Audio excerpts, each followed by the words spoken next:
আসসালামু আলাইকুম রহমতুল্লাহ ওবারাকাতুহু।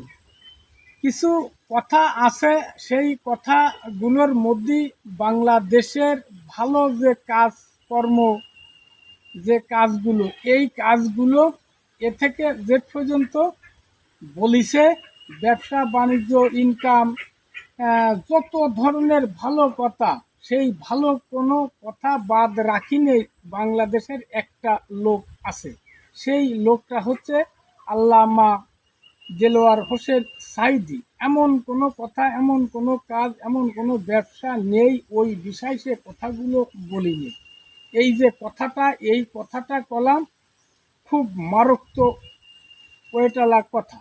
তা আমি বলি, এমন কোনো কথা, এমন কোনো কাজ নেই, কোরআন আছে। ব্যবসা বাণিজ্য থেকে শুরু করে অর্থনৈতিক, রাজনৈতিক সব কথা আল্লাহর নবীজিও বলে গেছেন। আর বাংলাদেশেও আমার কাছে মনে হয় এই লোকটা এমন কোনো কথা বলি নেই, এই কথাটা বাদ আছে। তার ওয়াজ নসিহত যত জায়গা বলেছে, এমন কোনো ভালো দিক নির্দেশনা নেই যা বলিনি। কথাটা বুঝতে হবে, কথাটায় রাগ করা যাবে না। আল্লাহ হাফেজ।